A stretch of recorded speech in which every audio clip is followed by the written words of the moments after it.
அனைவருக்கும் வணக்கம். இன்றும் ஒரு விடயத்தை சொல்லலாம் என்று நினைக்கின்றேன். இன்று மரியாளின் அமல உற்பவ திருநாள். யார் இந்த மரியாள்? 1ஆம் நூற்றாண்டில் பாலஸ்தீனத்தில் கலிலியா பகுதியில் நசரேத்து என்னும் சிற்றூரில்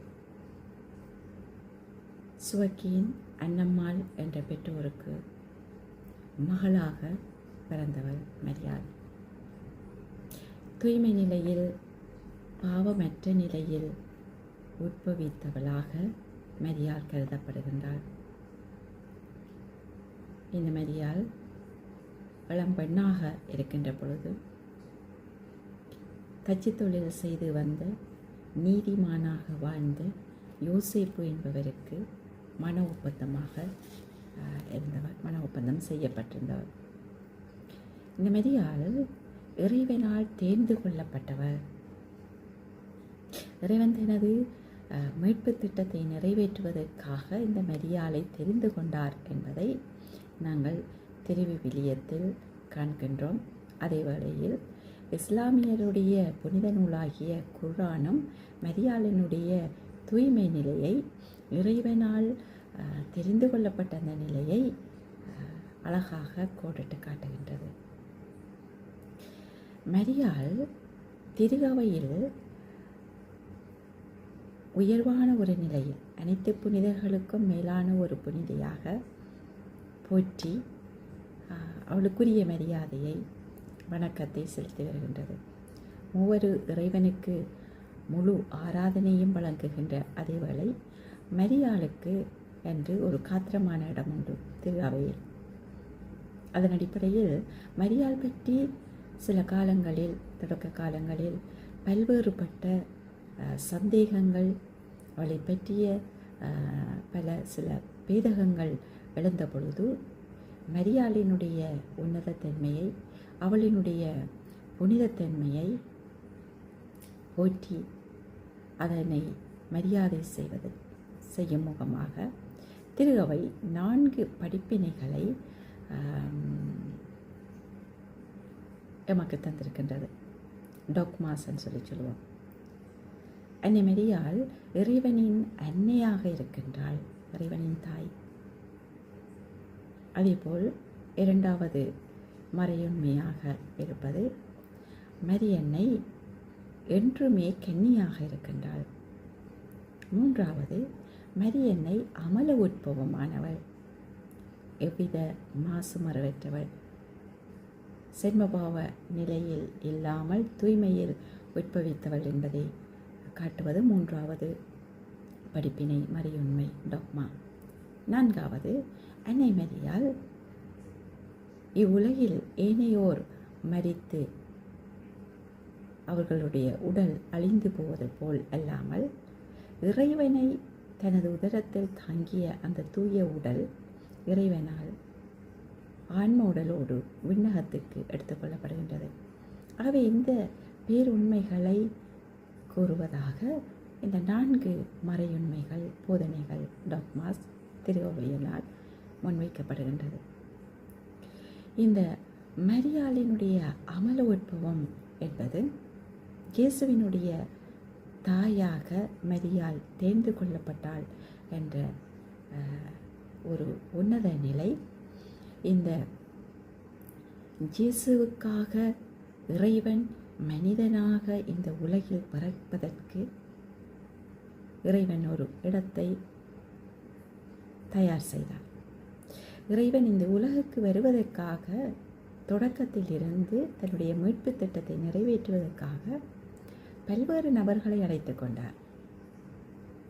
குலமுதுவர்களை, ஆபிரகாம், ஈசாக், யாக்கோபு போன்றவர்களை, அவர்களை தொடர்ந்து நீதித்தலைவர்களை, அரசர்களை, இவர்களை வழிநடத்த இறைவாக்கினர்களை என்று அழைத்த இறைவன் தன்னுடைய மீட்பு திட்டம் நிறைவேறுவதற்காக காலம் நிறைவேறிய போது கன்னியான மரியாளை தேர்ந்து கொண்டார்.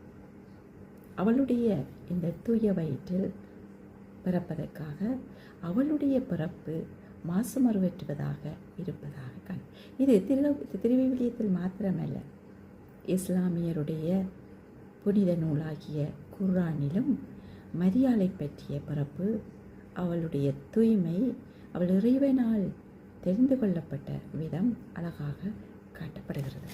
ஆகவே மரியாள் இறைவனுடைய மீட்பு திட்டத்தை நிறைவேற்றுவதற்காக மாசு மறுவற்றவளாக உட்பவித்தவள் என்பதை இந்த திருநாள், இன்றைய திருநாள் நமக்கு எடுத்து காட்டுகிறது. மரியாளினுடைய பிறப்பு பாவமற்ற நிலையில் இருந்ததை நாங்கள் இந்த படிப்பினைகள் மூலம், போதனைகள் மூலம், அல்லது மறையுண்மைகள் என்றழைக்கப்படுகிற டாக்மாஸ் மூலம் நாங்கள் அழைக்கின்றோம். இந்த பிறப்பு நிலை பாவம் என்பது ஒரிஜினல் சின்.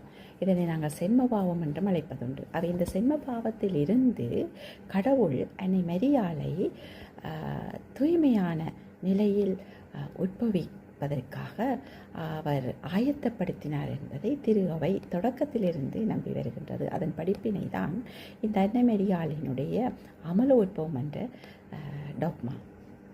இந்த மறை உண்மையை அனைத்து உலகத்துக்கும் அதிகாரபூர்வமாக எடுத்துரைத்தவர் திருத்தந்தை 9ஆம் பயஸ்.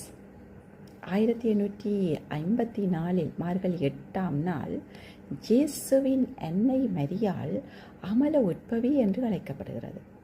இதனை திருத்தந்தை 2ஆம் பயசம் 1943ஆம் ஆண்டு ஜூன் மாதம் 29ஆம் ஆண்டு வெளியிட்ட தனது மிஸ்ட்ரிச்சி கோப்போரிஸ், அதாவது கிறிஸ்துவின் மறையுடல் என்ற மடலில் 110வது சரத்தில் உறுதிப்படுத்துகிறார். அவை மரியாள் மாசற்ற நிலையில் பிறந்தவள் என்ற உண்மை தொடக்கத்தில் இருந்தே பேணப்பட்ட ஒரு உண்மையாக, போற்றப்பட்ட ஒரு மறையுண்மையாக காணப்படுகிறது. இதைத்தான் கத்தோலிக்க திரு அவையினுடைய மறைக்கல்வி 490, 491, 492 இதனை தெளிவுபடுத்துகிறதை நாங்கள் பார்க்கலாம். அவை திருவிவிலியத்தில் நிறைவு ஏற்பாட்டில், புதிய ஏற்பாட்டில் இறைவனுடைய இயேசுவினுடைய பிறப்பு பற்றிய முன்னறிவிப்பு முதலாவது கேப்ரியல் வானதூதர் மரியாளுக்கு முன்னறிவித்தது தொடக்கம் இயேசு விண்ணகம் சென்ற பிறகு தூய ஆவியினுடைய வருகை நாளாகிய பெந்தகோஸ்து நாள் வரைக்கும் மரியாள் முக்கிய இடத்தை பெறுகிறாள் இந்த திருவை மீட்பு திட்ட வரலாற்றில். ஆகவே இந்த மரியாள் தன்னுடைய ஆமென்ற வார்த்தையினால் இறைவன் மனிதனாகுவதற்கு இடமளிக்கின்றாள். அதனால்தான் இறைவன் அவளை எல்லா புனிதர்களுக்கும் மேலாக உயர்த்தி அவளை தூய கன்னிமரியாள் என்று, இறைவனின் தாய் அன்னை மரியாள் என்று, அவள் என்றுமே கன்னியானவள் என்று, அவள் அமல உட்பவமானவள் என்று, அவள் ஆன்ம சரீரத்தோடு எடுத்துக்கொள்ளப்பட்டவள் என்ற 4 மறையுண்மைகளை திருகவை எமக்கு தருகின்றது. அதில் ஒரு மறையுண்மையாகிய மரியாள் அமல உட்பவி, அதாவது சென்மபாவம் இல்லாத நிலையில் உட்பவித்தவள் என்பதை காட்டுவது இந்த மறை உண்மையை காட்டும் நாளாகிய இன்று அது கடன் திருநாள் மரியாள் அமல உட்பவி என்பது. இந்த கடன் திருநாளை அர்த்தமுள்ள விதத்தில் நாங்கள் கொண்டாடுவோம். மரியாளைப் போல் மாசற்றவர்களாக, மரியாளைப் போல் மற்றவர்களை நேசிப்பவர்களாக, தேவையில் உள்ளவர்களை தேடிச் செல்பவர்களாக, இறைவனுடைய திட்டம் தனது வாழ்வில் நிறைவேறுவதற்கு இடம் கொடுப்பவர்களாக நாங்கள் வாழ்வோம்.